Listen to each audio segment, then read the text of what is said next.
we've got to have a level of respect for each other, right? Like, because that's bullshit. I had a night, and I come in, and our coach, like our coach, had upturned my suitcase, and he goes, "Yeah, sorry, mate. Thought it was funny." I went, "What part of that was funny, mate?" Like, because obviously I'm still seething about it. I was like, "What part of that was funny?" Like, but you know what? To be fair, it was a coaching masterstroke because Drew was angry for 2 days straight, and he went out and played one of the best. He hadn't played for 18 months, but played one of the best games I've seen him play.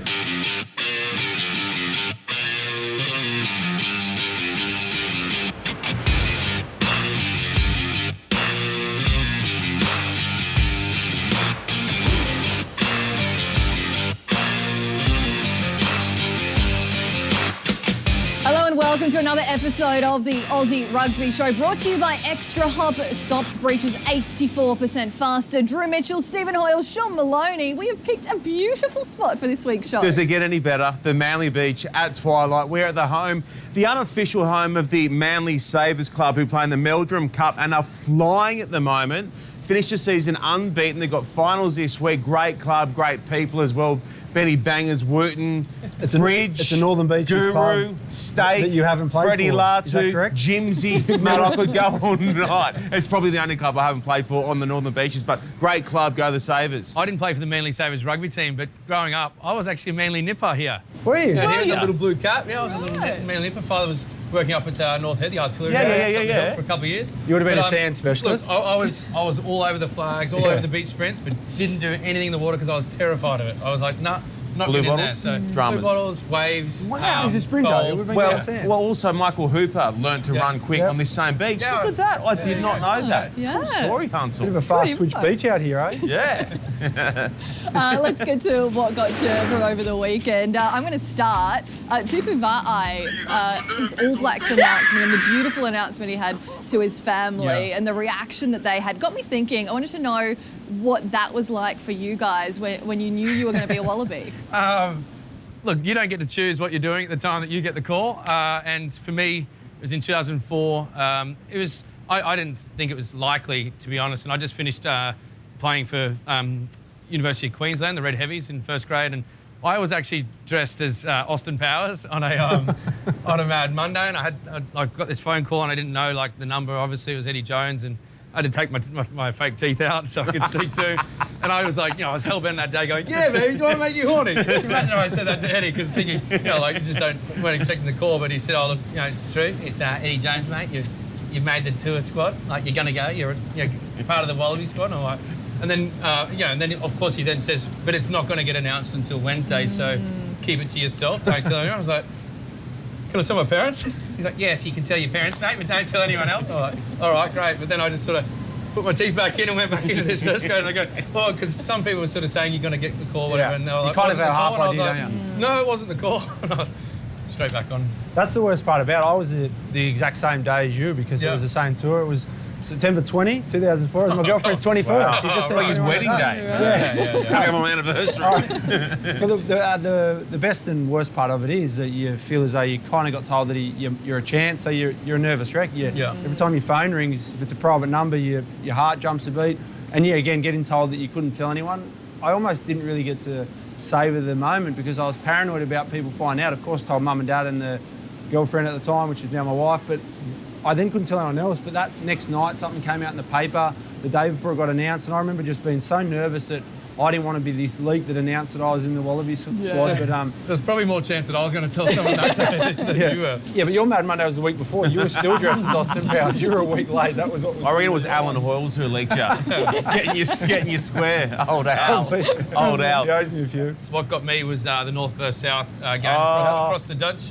And just a great showpiece and two teams that were stacked with depth, both experienced but also up and coming. Obviously, with the All Black announcement sort of indicated that. But the way it finished, I was going for the North, King of the North, all that sort of stuff. And I must admit, I don't know why, I had to duck out and I left 5 minutes before the end. Thought it was done. I thought we're done, we're home. Yeah. And then I get on the socials later and all these guys in white jerseys are celebrating. I was like, what's going on here? So, another epic finish. But I made sure I went back and watched it. But it's just two great games. Two great teams. Good concept. I wonder if they'll try and fit that into the calendar next year. Yeah. I think they should. It's just a showpiece that people just want to see, two teams that, encapsulate the entire country, so you can get around one team or the other. And I think if that's they it. don't go with an Australian-New Zealand Super Rugby, they'll definitely be able to fit that in. If they do, who knows? What got me? Well, I felt a little bit for Gordon on the weekend. They did beat Randwick and they remain Shoot Shield favourites by a country mile. They lost 2 tight-headed props though, which is always tough. Yeah. So one snapped his Achilles, the replacement came on last play of the game, he did his ACL. So 2 tough injuries. Might see him in hospital tomorrow. You're getting the operation, Get a little clean out, Yeah, from the Knee kids' boy. clinic. That's what happens when doing giving back to the classic Wallabies. Kids clinic, operation. How good. Okay, Super Rugby, Rocks and Diamonds, what you liked, what you didn't like from across the weekend. Stephen Hoyles, you go first. I've only really got diamonds this weekend, Lou. Like, I don't think it was anything too bad. I watched a variety of footy. You got the North-South game. You saw club rugby in Sydney, Brisbane, Canberra. I thought the Super Rugby was a pretty good finish. Like, the Rebels needed to win by 4. Thought they probably should have won by more. Like, they just made it. Would have been nice to see the Force get a win. I thought they probably deserved it. But I thought, all up, it was a good weekend of footy. No rocks for me, Lou. Yeah, I think for me, in some ways the same. The diamond being that the Rebels did enough to get through. They knew they had to win by 4 to push through to this week's playoffs. But again, they probably should have done it easier than they did. But Leave him alone, Drew. no, mate, I'm all in on the Rebels. I'm actually wearing my Rebels Curry Club shirt, presented by Billy Meeks and I remember Philip and all that. the boys. This is when I went down there to Melbourne. So I'm all in on the Rebels. Okay. You're not, mate. You're not. As far as you're concerned, you're coming out the back end of after our curry night, mate. We just don't want anything to do with you. But Was there a good catchphrase from that night? Second to none. second to none, yeah. Second to none. Yeah, I was Nanye West. No, I stole that from one of the boys. I can't remember who it was, but one of the boys, they all had their little curry club nicknames. But yeah, I just thought sometimes you can get a little bit carried away with just knowing how much you need to win by and just concentrating on that rather than going out there and doing the process. Look, it wasn't pretty, but they got the job done. And we've seen the Rebels too often in the last few years put themselves in a position to go on to the playoffs and fail. So it was nice to see them go through and they'll be playing against the Reds this weekend. I reckon the Reds now are the favourites. Oh, to win they look good. Super Rugby Yeah, AU. they They do, were my diamond. Do you know what? Yeah. That was a fantastic game of footy. Yeah. Yeah, Reds it was good. Brumbies game. High So quality, much ball in play. Great endeavour. No one's slowing it down. Not too much aimless kicking. It was good fun. to Here's a watch. question for you, though. I really enjoyed so the that Reds, game. they're saying maybe 25,000 Yeah. there this weekend if trying they to get that. exemption, yeah. Do you think that's great for the Reds? Obviously, the Rebels have been away for 12 weeks. Do you think that's a bit of pressure that the Reds players? It's a big challenge for them to see how they handle this. They're a young side. I think they'll ride it. Yeah, but at the they'll ride moment it. they're getting all these pats on the back. Will they be able to cope with Yeah, it? okay. I see where you're coming from. I think that's probably something that Brad Thorne will be pretty, Yeah. he'll be on top of that, just making sure that they're not listening to the pundits, they're not listening to the press and all the backslappers around, because that's what happens when you start going well. All of a sudden, you get more texts on your phone after a game, more people reaching out, and more people turning up to your games, and More ticket requests from friends and exactly family. right. Yeah. So I think he'd be pretty focused on making sure the guys remain focused on their job rather than all this other peripheral stuff. Well, my diamond sort of runs off the back of that. Jock Campbell from the Reds. Shock Campbell. He is, yes, Shock Campbell, Shock. that's what you named him. He's going so well. But made me think about, we're talking about pathways in Australian rugby and how we want to see more of the clear pathways sort of coming through. We covered NRC back in the day. We're up in Townsville. Jock Campbell playing for 2018, I Queensland reckon Country. that was. 2017, 2018. Yeah. 2018. I know the game you're talking And about. he just had a cracking game. I interviewed him at the time. I thought, you know what, this is a nice kid. This is a nice guy. And just, it's great to see him doing really well in this young Reds team. And the play was so creative on the weekend at different times. Really nice to watch. He's gone to his preferred position of 15 as well, and it's really hard as a young guy when you're new to a Super Rugby side. You probably came through as a 15, but you spent the majority of your time on the wing. So a lot of people just assume that you're a winger. You need a lucky break for that position to open up, and he's done really well since he's been put in that number 15 jersey. I also think the back three at the Reds have got a nice sort of balance. They've got Dunguna, who's just like, he's lightning, but he's got great footwork. He's, and he Good goes looking contact. for it. Faraway Sortier on the other edge, he's like one of those more sort of powerful, block-busting wingers that does, he just does damage. And then you've got Jock Campbell, who's a bit more measured, sees things really well, his decision-making's really good, his kicking's really good. So I think they've got a nice little mix. Such a good point you make. Actually, that's such a good point you made too, Lou, as well. Because if there was one team that didn't take the piss through NRC, it was Queensland. Yes, and Brad Thorne. Yeah, Brad Thorne was the coach. And Brisbane City was now all always these both. years on, he's getting that collect because I they've got know. that synergy of players, those young guys. He's got a bit of... Think about it's that. It's a big rap and he's not there yet, but he's got a bit of Damien McKenzie about him. He's got a ball playing ability, and that's where you saw the difference. Because of his size, he's had to find a way to create opportunities, and he Yeah. does it through his brain and his skill rather than his size. Well, the big stories from the week are going to talk about the story with the Western Force potentially leaving Australian rugby and going to play in Super Rugby Aotearoa. I guess considering the Force's history, Hoylesy, do they have a right to look at these options and potentially turn their back? Oh, I think they got the right to do it. They need to do what's best for Western Force Rugby. I don't think it'll end up with them playing in the New Zealand competition without any other Australian I will sides. walk backwards from Sydney to Perth naked if the Western Please Force don't. front up Wow. in Super Rugby Aotearoa. So there's something that Without any other Aussie teams. Yeah. without any other Yeah, Aussie yeah, I really teams hope next for a year. lot of people's sake that doesn't happen. Then. So I can't see it happening. Fair point. Part of me thinks it's a bit of gamesmanship by the Force in terms of just trying to field a couple of offers. We all have said we'd like Yeah. to see them back in the Australian competition. We just don't know what that competition looks like at the moment. So it's probably their right to go and see what their other options are. Yeah, of course they've got every right to explore other options, but at the same time, they're asking and expecting Rugby Australia to do what's best for Western Force and the Western Australian rugby at the moment, but then at the same time they're saying, we're not going to do what's best by Australian rugby, we're going to do what's best for us, you know? So you kind of can't have your cake and eat it as well. Like if you want to be in Australian rugby and you want them to do the best by you, then it's got to But be they reciprocated. didn't do the right? best by them a couple of years Yeah. ago. That's what it is. It's I mean, but at that point, like, there might not be a Rugby Australia at this point if they had to keep going and keep having to fund Western Yeah. Force Rugby and fund Melbourne Rugby at the same time. So, I mean, the thing about it, it's a bigger picture. And at the time, the bigger picture was Rugby Australia. And unfortunately for Western Force, they weren't able to be involved in that. And I just think they still got their nose out of joint a little bit. And they're just more sort of saying, you know, like putting these sort of, I don't know, almost stoking the fire a little Yeah. bit. I can't see But there's them no going there. Like, guarantees. The it's- time Yeah. zone really I mean, challenged at New They were Zealand as 0 well. and 8 here in our comp. Like they'd be 0 and 18 over there. Like, Yeah, you know, they- like it's just not going to happen. No matter what competition they go to, they've got to work hard to get some Yeah. good quality Australians back in their side. There's a fair few overseas, but they've got to do that soon because if they go another season like they did, it was gallant what they did. They were late to prepare, but they lost every game. They got close on a couple, but they need to be better next year. I think knowing what next year looks like, Yeah. having a bit more time. They've just signed Tom Robertson from the Waratahs. So this year, you know, I guess calling it as it is, they didn't have a huge amount of time to put a team together. They did put a team together given the short period of time they had.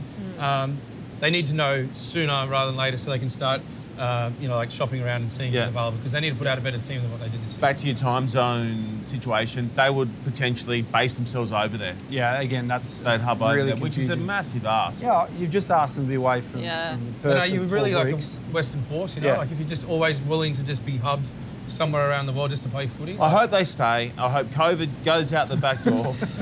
Do you?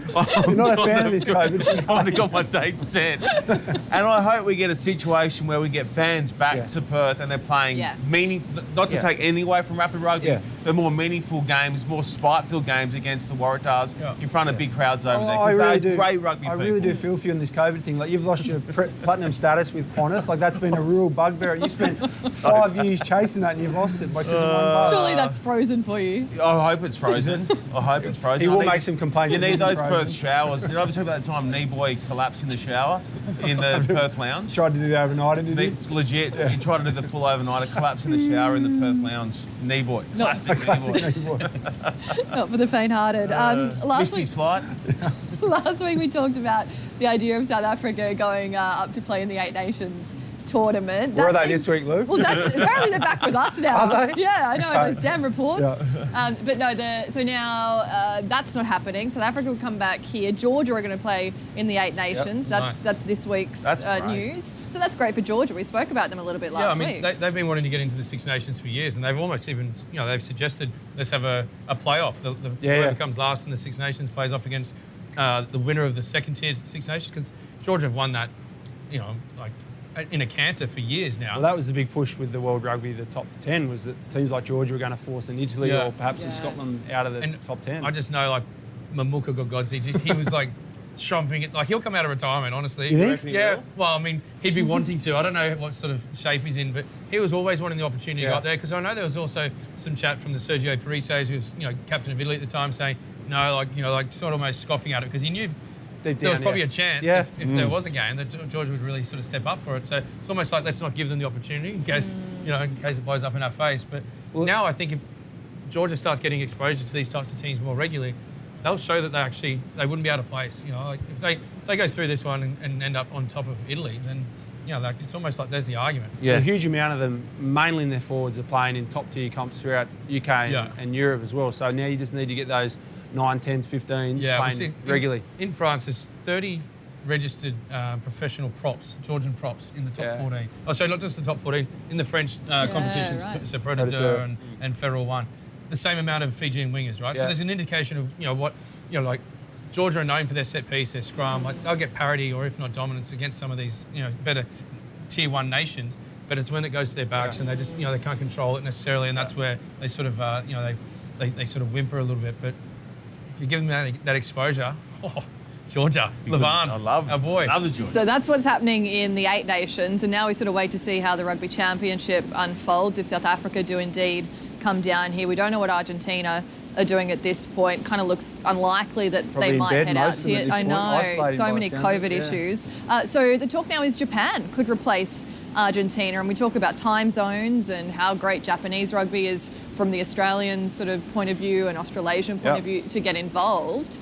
And they did so well at the World Cup last year. I think it'd be a great like decision. Regardless of what happens with South Africa and Argentina, this is probably a year to try and consider some flexibility to get them in, because we know that a lot of the Australians are going back up to Japan to start training in pre-season. So they went last week. So they're back training, they're back ready to go. Yeah, I'd love to see them in. We spoke about it last week, this COVID thing, you know, like whilst it's not been great for a lot of things, one thing it has been good for is for us to start to, I guess, open our minds a little bit in the traditional ways that we played our competitions or our games, and sort of start be open to other ways around it, you know, like the eight nations, perhaps having Japan in the Rugby Championship instead of Argentina, but just start to open our minds a little bit rather than being so stuck in our ways and having that sort of old rugby traditions. It's got to be like this, like always be like this until the day's done.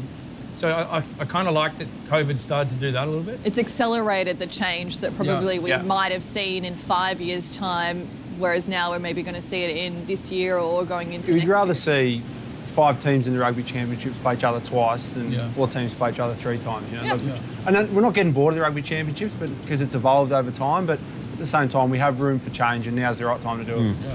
Gone but not forgotten, where we remember some of our favourite rugby players for their efforts both on and off the field. Sean Maloney, who we got? Owen Finegan this week, the world's biggest head, delivered one of the most iconic moments in rugby history for me when he scored that World Cup ceiling try off the back of Greece. Go for the line, man. But you guys know a little better than I do. Well, just after he won the World Cup in '99, so his wife is Pat Phibbs' sister, so he's about maybe 10 years older than us. So we grew up like thinking how good this Owen Finegan, like he went to our school, he played for Randwick.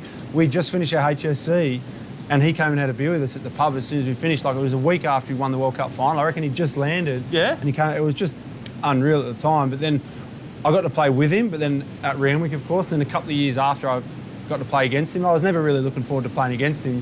You love playing with him because you saw what he used to do and say, but he had a highly intelligent game. Like he was a guy that, you know, got nabbed for a lot of penalties, but got away with far more. But he was such a big body. I remember one time running from a line out, it was Brumbies versus Waratahs. It was my first game against the Brumbies. I just tripped him I might have even reached over to trip him to make sure I got him. And I heard Bill Young and Jeremy Paul, his teammates, like laughing at him, going, "Oh, mate, you got ya." And I could just hear, "I'm gonna fucking get you, Halsey." And I kind of had me worried. And the next line out, I remember, I think he tackled someone, got him to the ground, and it was almost like he'd spent the next 5 minutes just trying to find me. And sure enough, it was when you could tap dance on someone, and he got me. And as he's like jumping all over me, he's going, "I told you I was going to get you." And I had marks all over me, but I knew it was coming. And he was, honestly, as a kid, he was probably one of my favourite players at Randwick. I mean, he's one of the Wallaby greats. I never actually got to play with Owen, except what was it, 2018 or 17 or 18? When the Barbarians played against the Wallabies, but just going into that game. The Barbarians were playing a classic Wallaby game up at sort of Lismore. It was Lismore, wasn't it? Yeah, it was Lismore. But the night before we went into camp, I commentated the Australian-New Zealand game, like in the panel stuff.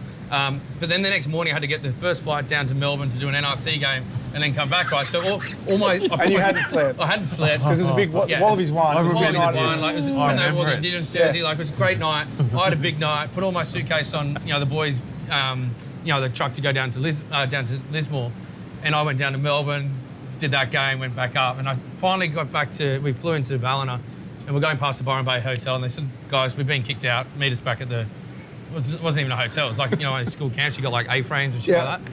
And so I'm just like so exhausted. I don't know half the people in our team. There's some young guys, but also some classics and stuff. Owen Finegan was the coach, right? You had to walk, remember, about 2K from where the cab dropped you off. Yeah, from the cab dropped us off, and I walk around, and I like this spotlight sort of grassed area, and a couple of boys on the balcony, and I'm getting close, and I don't have great eyes, right? And so I'm getting close, and I'm like, there's literally like someone's laundry all over like this grassed area, in garden beds, in trees, on these like young players. Like they were wearing my stuff. I didn't even like, you know, like I had gifts to my nieces and stuff. It was everywhere, right? My suitcase. It was my laundry. Owen Finegan upturned my suitcase and just said, "Get into it, boys." I thought it was a good idea for everyone to put a piece of Drew's clothing on, and I sensed this hours earlier that Drew was not in the mood for this. Like it'd been a long 2 days. And I'm actually rummaging around trying to get all of his stuff out of different bushes. And he doesn't have good eyesight, but I have good eyesight. And I could see his eyes, and he was filthy. Mate. But Owen was in no mood to negotiate any type of issue. He thought it was the funniest thing he'd ever seen. Yeah, and I just sort of went and grabbed my shit, and I was pulling off people's heads and just like going around grabbing it, and I was putting it in my thing.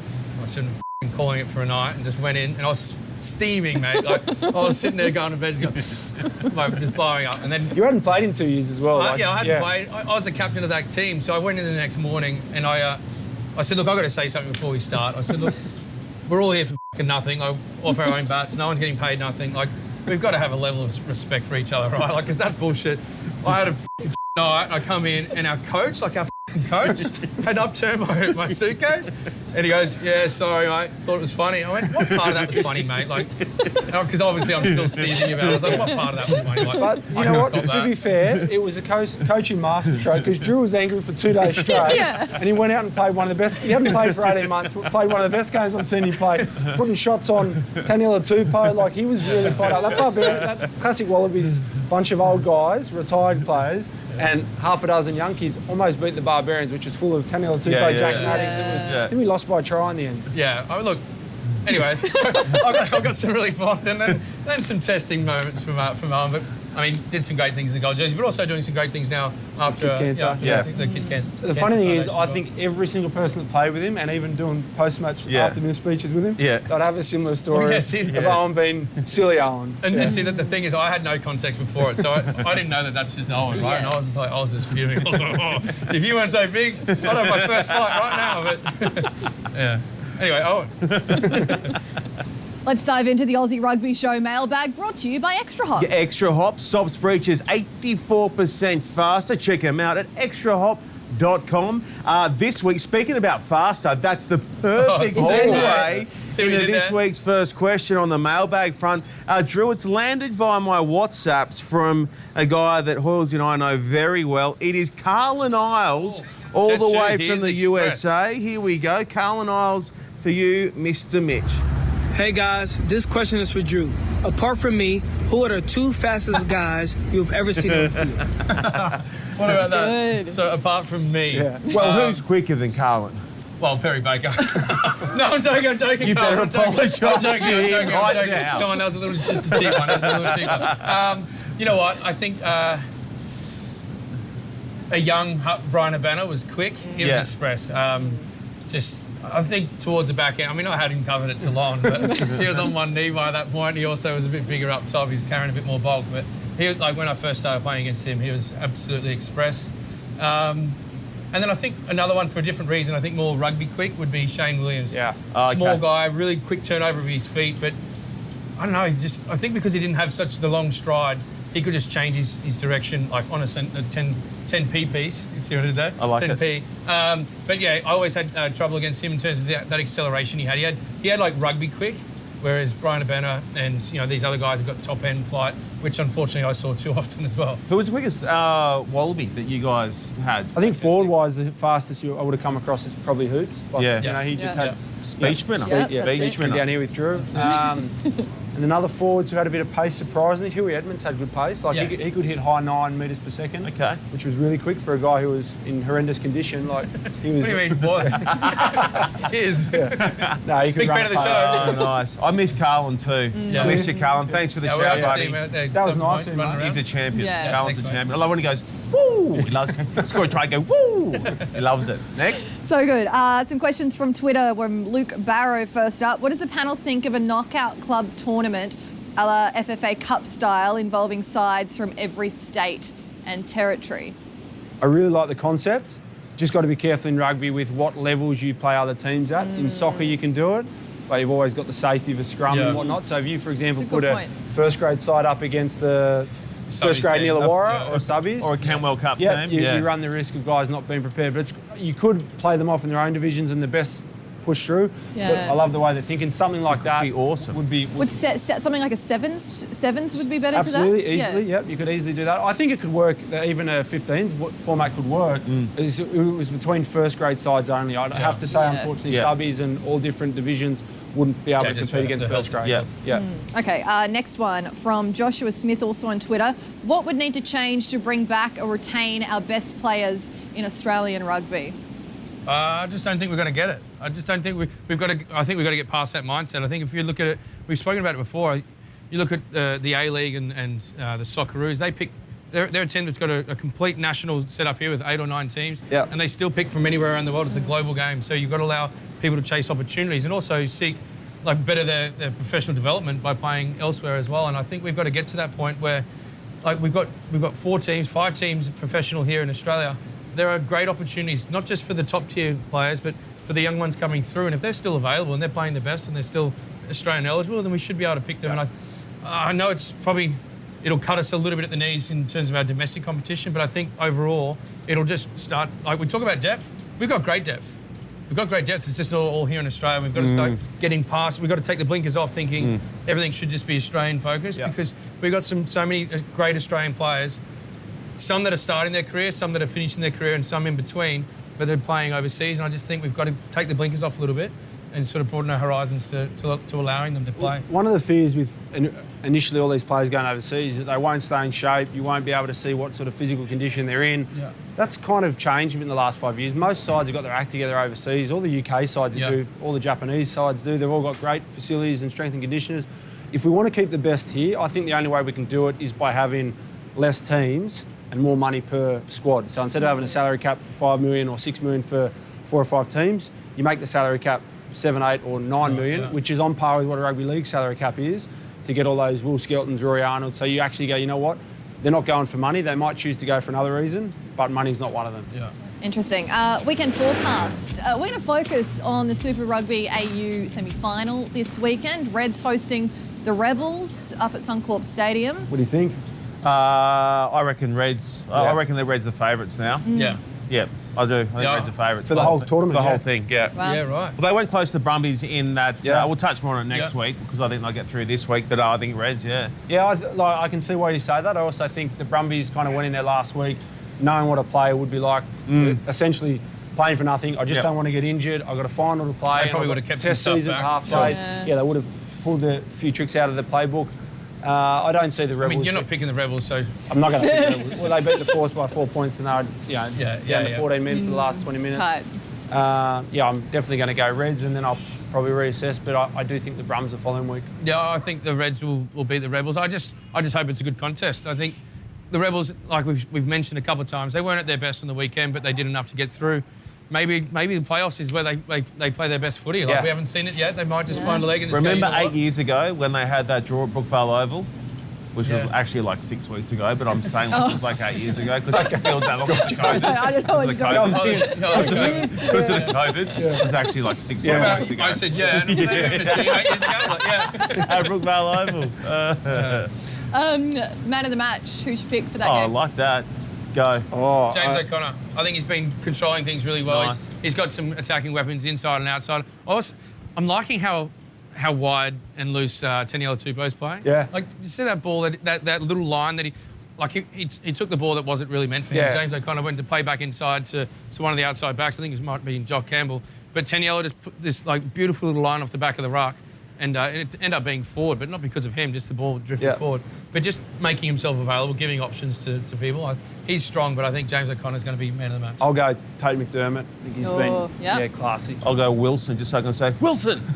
Just quickly on Tate McDermott, how good was that running down Tamita Kurandrani? Oh, yeah. And the tackle before it? How embarrassing you are if you Tamita, we've all been there. Like, we've all been there where you bumble it or something, bobble it, bumble Yeah, and he Sean hasn't. kind of gave the fake, scored it. Yeah. No. Yeah, the T-Train, he's Sorry, ready to do Kate. these ones. Sorry, K-Train, no dice. Good work from Tate. It should be a great game on the weekend. Another great show, guys. Yeah, Sean I think Maloney, wrap-up. Steve I thought he was a Wallabies. bit rusty, but maybe he's nervous because in his own backyard Get a again. little lost is, around. yeah, exactly. Good spot, good areas. Thanks for coming down to Manly. Guys, thank you very much. Drew Mitchell, thank you to you as well. Thanks for your company. Check it all out on RugbyPass. We're a podcast as well, so make sure you go to all the places that you get all the good podcasts from. Subscribe, check it out, and we'll see you next time.